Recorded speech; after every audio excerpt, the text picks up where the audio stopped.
Soyez bénis. Je suis l'évêque Jonas Chantal Yolo Gaza et j'aimerais que vous partagiez cette vidéo.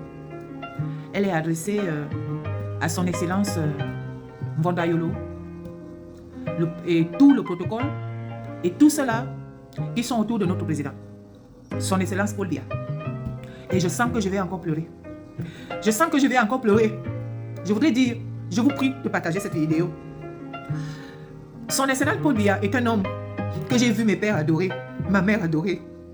Son excellence Paul Biya, j'ai vu, nous-mêmes, à notre âge, nous, c'était quelqu'un de, quand on le voyait seulement passer en route, le fait qu'on ait vu le cortège, vous pouvez rester une semaine sans manger. C'est l'espoir de notre nation. Je vous le dis. Et il est pour tous un papa. Il est pour tous une idole. Dieu me pardonne, mais je le dis sincèrement. Et il n'est pas la propriété d'une seule personne, d'un groupe de personnes. Je vais m'adresser maintenant à son excellence Mvonda Yolo. Mvonda Yolo, excellence. Vous savez, aujourd'hui, mon âge ne me permet plus de faire de certaines choses. J'ai vu ma mère, Nyangon, elle était une femme forte. Elle ne marchait qu'à pied. À Mokolo, elle met son sac à dos. On lui dit, maman va arracher. Qui va arracher mon sac? Elle marchait comme ça, tout coup. Une femme forte.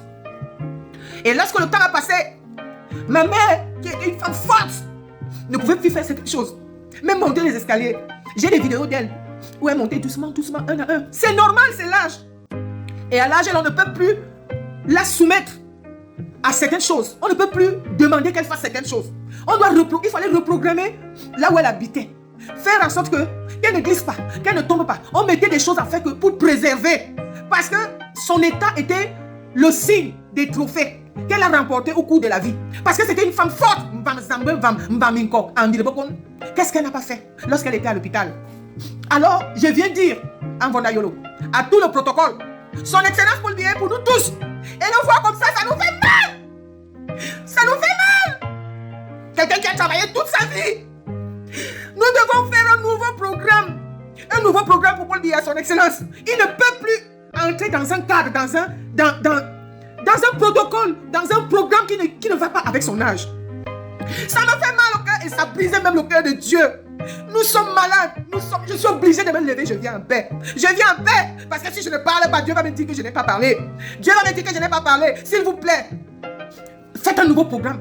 Son excellence Paul Biya ne peut plus faire ce qu'il faisait à 40 ans. Il ne peut plus faire ce qu'il faisait à 60 ans. Il ne peut plus être soumis à un programme, à un protocole d'un homme de 60 ans. C'est un trophée pour nous, c'est une gloire. C'est une gloire pour nous d'avoir un père de cet âge. Mais s'il vous plaît, épargnez-le, épargnez cet homme.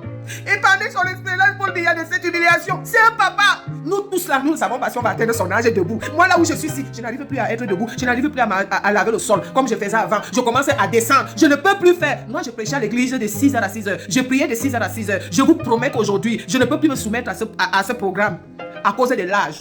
Je me demande même comment Paul Biya, son excellence, fait. Parce que moi, quand j'étais à la tribune présidentielle, moi, à un moment donné, il restait debout. Moi, j'étais assis. Je n'arrivais même plus à supporter. Et j'étais ému de voir la force que Dieu a donnée à cet homme. De voir le pouvoir que Dieu a donné à cet homme. S'il vous plaît, avec je viens en paix, je vous en prie, faites un nouveau programme pour son excellence Paul Biya. Il n'est plus obligé d'aller saluer les gens. Il n'est plus obligé de rester debout. Il n'est plus obligé de marcher et que ça ne soit pas comme un mythe. Ça ne doit plus être comme un mythe. C'est normal parce que nous les soixantenaires, les cinquantenaires, on ne peut pas. Moi je ne peux pas marcher. Je ne peux plus faire ça. C'est même une gloire. Mais s'il vous plaît, voilà ce que je suis venu dire. Je viens en paix. Qu'on fasse un nouveau projet, un programme pour Paul Biya. Ne le soumettez plus à l'humiliation, à la honte. Ça nous fait mal. Et Dieu n'est pas d'accord avec ça. Ça devient comme une maltraitance. Je viens en paix. Je dois parler. S'il vous plaît, partagez. Et si quelqu'un aussi ressent comme moi avec la paix et l'humilité, s'il vous plaît, disons tous, Paul Biya est pour nous. Paul Biya est notre institution. Paul Biya est notre gloire. Paul Biya est notre trophée. Préservons-le et protégeons-le. Je vous en prie, veillez partager. On ne peut plus voir ça. On ne peut plus voir ça. Je porte tout sur mes épaules. Je sais même plus quel est mon rôle. Je suis la raison de tous leurs maux. C'est toujours moi qui fais la faute. Je suis qu'un humain, alors bien sûr j'ai des défauts.